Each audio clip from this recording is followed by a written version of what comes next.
आज का हमारा टॉपिक है डीबीए रेस्पॉन्सिबिलिटी। डेटाबेस एडमिनिस्ट्रेटर की क्या क्या रेस्पॉन्सिबिलिटीज़ होती हैं। इससे पहले के जो हम टॉपिक्स हैं उसमें कवर कर चुके हैं इसके बारे में भी। तो लास्ट टॉपिक में हमारा था डेटाबेस यूज़र्स क्या क्या कौन कौन होते हैं डेटाबेस यूज़र्स और डीबीए। ठीक है, तो हमने थोड़ा सा ही जाना था बेसिकली कि क्या होता है डीबीए रेस्पॉन्सिबिलिटीज़ में, पर आज हम पूरा डिटेल में जानेंगे डीबीए की रेस्पॉन्सिबिलिटीज़ क्या क्या होती हैं। ठीक है, ताकि इसको लेकर जो भी कोई डाउट हो वो क्लियर हो जाए। ओके, और आप इसको नोट्स भी बना सकते हैं प्रॉपरली, क्योंकि नोट्स में आपका पूरा डिटेल में मैंने यहाँ पर एक्सप्लेन किया करेंगे। ठीक है, तो फर्स्ट है इसका installing and upgrading the DBMS servers. तो DBA is responsible for installing a new DBMS server for the new projects. तो DBA का क्या रोल होता है, ये जितने भी नए DBMS सॉफ्टवेयर्स होते हैं, सर्वर्स होते हैं, उन सभी को इंस्टॉल करना DBA की रेस्पॉन्सिबिलिटी होती है। ठीक है, और इसके अलावा कोई भी नया प्रोजेक्ट आ रहा है तो वो भी हैंडल कौन करेगा, DBA करेगा। ठीक है, तो जितना भी न्यू प्रोजेक्ट्स पे वर्क होता है वो DBA की रेस्पॉन्सिबिलिटी होती है, उसको वर्क करना, उसके अकॉर्डिंग चेंजेस करना सिस्टम्स में। He is also responsible for upgrading these servers as there are new versions comes in the market और रिक्वायरमेंट। तो जो भी हमारे पास प्रीवियस या ओल्डर वर्जन्स होते हैं उनको भी टाइमली अपग्रेड करना एक DBA की रेस्पॉन्सिबिलिटी होती है। ठीक है, तो DBA क्या करेगा, जितने भी सॉफ्टवेयर्स या इंस्टॉल्ड एप्लीकेशंस हैं हमारे पास डेटाबेस की, उन सभी को टाइमली अपग्रेड रखना। ठीक है, वो DBA की रिस्पॉन्सिबिलिटी आती है। नए नए लेटेस्ट अपडेट आते हैं, पैचेस आते हैं, वो सभी कुछ इंस्टॉल करना DBA की वर्क एरिया में आता है। If there is any failure in upgradation of the existing server, he should be able to revert the new changes back to the older versions, thus maintaining DBMS working. तो अगर upgradation के time पर कोई भी problem आती है या फिर जिसकी वजह से हमारा अपग्रेडेशन फेलियर हो जाता है, तो उस केस में जो DBA होगा उसकी ही रेस्पॉन्सिबिलिटी है कि उन चेंजेस को अंडू करे। ठीक है, रिवर्ट बैक करे, रोल बैक कहते हैं इसको।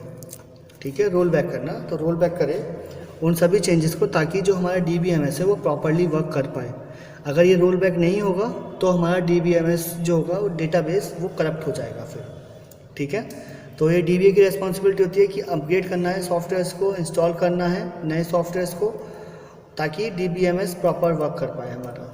ठीक है, फिर सेकंड है डिज़ाइन एंड इम्प्लीमेंटेशन।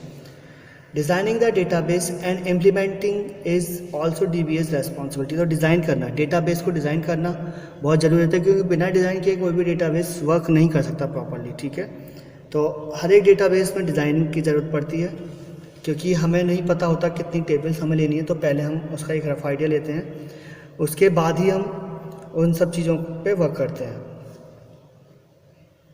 ठीक है, तो DBMS जो DBA होगा वो डिज़ाइन करेगा DBMS को और इम्प्लीमेंट भी करेगा उसको। He should be able to decide proper memory management file. ये है सेकंड पॉइंट, सॉरी ऊपर नहीं कर पाया था। तो he should be able to decide proper memory management. ठीक है, प्रॉपर मेमोरी का मैनेजमेंट होना चाहिए।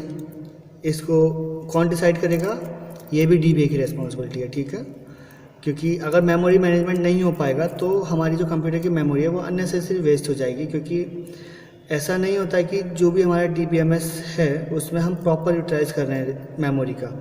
काफ़ी जगह पर ये होता है कि हमने प्रीवियस जो डेटा था उसको डिलीट किया है, तो वो वाला स्पेस हमारा ब्लैंक हो जाता है, तो उसको कौन आइडिया रखेगा कि किसके पास इंफॉर्मेशन रहेगी कि यहाँ पर भी हम स्टोर कर सकते हैं। ठीक है, वो DBA की ही रेस्पॉन्सिबिलिटी होती है। ऑर्गेनाइजेशन, यहाँ पर proper memory management, file organisations, error handling, log maintenance etcetera for the database. तो जो डेटाबेस में जितना भी वर्क होता है, लाइक फाइल को ऑर्गेनाइज करना, किस तरह से ऑर्गेनाइज होंगी फाइल्स, कोई एरर आ रहा है तो उसको रिमूव करना, लॉग मेंटेनेंस, किसने किस टाइम पर क्या क्या चेंजेस किए हैं, ये सब कौन रखेगा, लॉग में मेंटेन करके DBA ही रखेगा। ठीक है, तो DBA उनके पास हर एक चीज़ की इन्फॉर्मेशन होती है कि किसने किस टाइम पर किस डेटा में अपग्रेडेशन किया है, और डेटा अपग्रेड करने के बाद में क्या नई वैल्यू हो गई, क्या प्रीवियस वैल्यू थी, ये सारी चीज़ें DBA को ही ट्रैक करनी पड़ती हैं। फिर है इसके बाद परफॉर्मेंस ट्यूनिंग।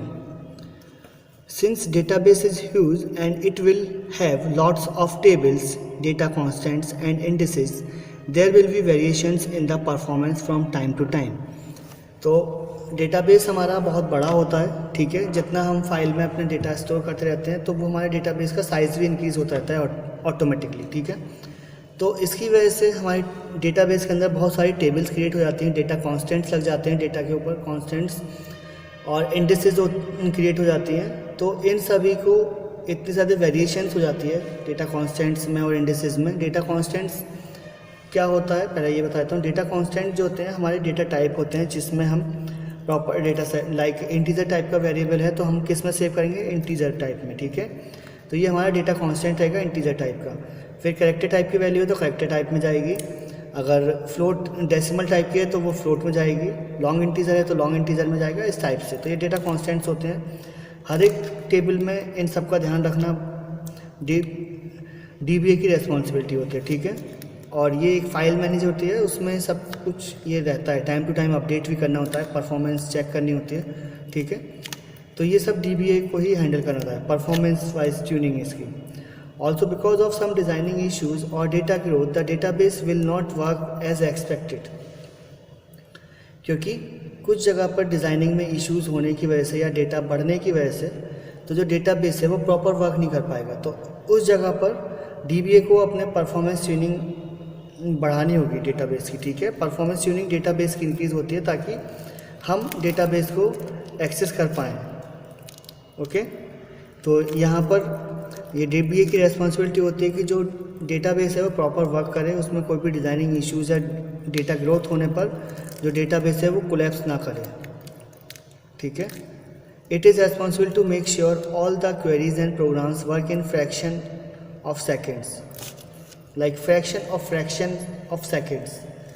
तो यहाँ पर जो हमारी क्वेरीज हैं वो सभी सिंगल फ्रैक्शंस लाइक एक फ्रैक्शन ऑफ सेकेंड्स, कभी मिली सेकेंड्स के अंदर वो कंप्लीट हो जाए, इतना ज़्यादा परफॉर्मेंस उसकी फास्ट होनी चाहिए DBMS की, ठीक है। इसके बाद migrate database servers. Sometimes users using Oracle would like to shift to SQL server और Netezza। तो काफ़ी टाइम ये होता है कि जो पर्सन Oracle यूज़ कर रहे हैं अब उनको दूसरे किसी DBMS सर्वर पर सॉफ्टवेयर पर जाना है, ठीक है, लाइक SQL सर्वर और Netezza। तो इन सभी पर शिफ्ट करने के लिए भी ऐसा कुछ नहीं होना चाहिए कि जो डेटा है वो लॉस हो जाए, ठीक है। It is the responsibility of DBA to make sure that migration happens without any failure and there is no data loss. तो यही है कि ये DBA की रेस्पॉन्सिबिलिटी होती है कि जो माइग्रेशन है डेटा का वो प्रॉपर हो पाए, कोई भी इसमें डेटा फेलियर या डेटा लॉस नहीं हो, ठीक है। अगर डेटा लॉस हो गया या डेटा फेलियर हुआ तो जो हमारा डेटा बेस है वो पूरा कोलैप्स हो जाएगा और उसमें जो भी हमारी इन्फॉर्मेशन थी वो लॉस हो जाएगी, ठीक है। फिर आता है backup and recovery. Proper backup and recovery programs need to be developed by DBA and has to be maintained. This is one of the main responsibilities of DBA। तो डेटा का प्रॉपर बैकअप लेना ज़रूरी है, ठीक है। अगर data का backup नहीं होगा तो डेटाबेस इन केस अगर DBMS हमारा फेल हो जाता है या फिर डेटा लॉस हो जाता है तो हम कहाँ से डेटा रिकवर कर पाएंगे, ये फिर प्रॉब्लम हो जाएगी, ठीक है। तो इसलिए DBA की रेस्पॉन्सिबिलिटी होती है कि जो डेटा है उस डेटाबेस है उसका प्रॉपर बैकअप बना के रखे ताकि रिकवरी में कोई भी प्रॉब्लम ना हो, ठीक है। और रिकवरी को भी चेक करना चाहिए ताकि वो स्मूथली रन हो। ऐसा नहीं होना चाहिए कि जब हम उसको रन करें तो वो एक प्रीवियस टाइम का ही हमें डेटाबेस तक पहुंचा पाए। ये रिकवरी हमेशा जो बैकअप है वो हमेशा लेटेस्ट होना चाहिए, ठीक है। अगर लेटेस्ट नहीं होगा तो वो हम प्रीवियस टाइम के डेटा पे ही पहुंच जाएंगे वापस। तो इसमें data object should be backed up regularly, ठीक है। तो जो डेटा ऑब्जेक्ट्स हैं वो डेटा और ऑब्जेक्ट्स वो रेगुलरली हमारे बैकअप होने चाहिए क्योंकि इनकी वैल्यूज़ बहुत ज़्यादा चेंजेस होती रहती है डेटाबेस के अंदर। तो अगर हम इनको हर बार जब भी हम डेटाबेस ओपन कर रहे हैं और उस टाइम पे कुछ चेंजेस कर रहे हैं तो हमेशा हम डेटाबेस का बैकअप भी लें ताकि इस तरह की कोई प्रॉब्लम फेस ना हो। Like if there is any crash it should be recover without much effort and data loss. तो वही जो मैंने एक्सप्लेन किया था कि जब भी कोई डेटा क्रैश होता है तो वो विदाउट मच एफर्ट, ठीक है, और विदाउट एनी डेटा लॉस आपका डेटाबेस रिकवर हो जाए, ठीक है। फिर होता है security. DBA is responsible for creating various database users and roles and giving them different levels of access। तो DBA की रिस्पॉन्सिबिलिटी क्या होती है कि वेरियस यूज़र्स जो हैं, ठीक है, डिफरेंट यूज़र्स होते हैं एक डेटाबेस के अंदर, उन सभी को एक्सेस प्रोवाइड करना, ठीक है। कौन से लेवल तक वो एक्सेस कर सकते हैं डेटा को, वो भी उनका डिसाइड करना किसका काम है, DBA का। तो DBA नहीं चाहता कि हर एक यूज़र को डेटाबेस की एक्सेस मिले पूरी तरह से, वो एक लिमिटेड एक्सेस ही यूज़र्स को प्रोवाइड करता है, ठीक है, ताकि इससे जो डेटा सिक्योरिटी है वो कहीं से भी प्रॉब्लम ना करे। क्योंकि अगर डेटाबेस में हम बात करते हैं एक सिंपल अपने एक ऑर्गेनाइजेशन का डेटा लेते हैं, ठीक है, एक ऑर्गेनाइजेशन का डेटा है, अब वहाँ पर जो एग्जीक्यूटिव लेवल पर जो बंदा बैठा है, ठीक है, जो मैनेजर्स हैं, तो उनके जो एक्सेस होगी डेटाबेस में वो ज़्यादा होगी इवन, और जो वर्कर्स होंगे, ठीक है, उनके अंडर में वर्क करने वाले होंगे, उनकी जो एक्सेस होगी वो लिमिटेड होगी, वो कुछ ही जगह तक डेटा एक्सेस कर सकते हैं, ठीक है। तो ये सारी चीज़ें जो है DBA को ही हैंडल करनी होती हैं, ठीक है। अगर ये सभी के लिए ओपन हो जाएगा और सारी एक्सेस मिल जाएंगी सभी पर्सन्स को, तो फिर उस केस में क्या होगा कि जो कॉन्फिडेंशियलिटी है डेटा की वो नहीं रहेगी, कॉन्फिडेंशियल डेटा नहीं रहेगा कोई भी।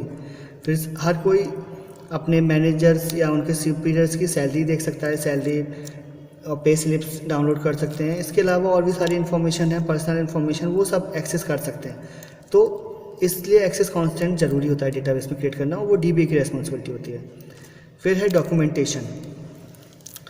DBA should be properly documenting all his activities so that if he quits or new DBA comes in, he should be able to understand the database without any effort। तो DBA को क्या करना चाहिए, DBA को सारी चीज़ें एक proper way में डॉक्यूमेंट करनी चाहिए, जो उसकी एक्टिविटीज़ जो भी वो कर रहा है, ताकि इन केस फ्यूचर में अगर वो क्विट करता है अपनी रिस्पॉन्सिबिलिटी से, तो जो न्यू DBA आएगा वो अंडरस्टैंड कर पाए उस डेटाबेस को, ठीक है, DBMS को, बिना किसी ज़्यादा एफर्ट के, ठीक है। क्योंकि इससे क्या होगा कि अगर वो ऐसा नहीं करेगा तो जो नया डेटाबेस DBA आएगा बाद में डेटाबेस पर, तो उसके लिए फिर पूरा डेटाबेस दोबारा से देखना पड़ेगा, और ये बहुत ज़्यादा टाइम कंज्यूमिंग प्रोसेस हो जाएगी, ठीक है। He should basically maintain all his installation, backup, recovery, security methods. DBA को जो भी मेंटेन करना है, सारी चीज़ें मेंटेन करनी चाहिए, इंस्टॉलेशन किस एप्लीकेशन का उसने इंस्टॉलेशन किया है, किस डेटा का उसने बैकअप किया है डेटाबेस का, DBMS का, और कौन सी रिकवरी है, कहाँ पर सेव्ड है, ये सारी चीज़ें, ठीक है, और security methods. He should keep various reports about database performance. तो DBA के पास में डेटाबेस की सारी रिपोर्ट्स होनी चाहिए जो उसकी परफॉर्मेंस के रिगार्डिंग होनी चाहिए, ठीक है। In order to perform his entire task, he should have very good command over DBMS। तो DBMS पे DBA की एक बहुत अच्छी कमांड होनी चाहिए ताकि वो उसको प्रॉपरली यूटिलाइज कर पाए रिसोर्सेज को, ठीक है, और DBMS को पूरी तरह से वो चेक कर पाए, ओके। अब इसके बाद में जो हमारा नेक्स्ट टॉपिक होगा वो नेक्स्ट वीडियो में कवर करेंगे, टाइप्स ऑफ DBAs, ठीक है, वो हम कवर करेंगे। Thank you.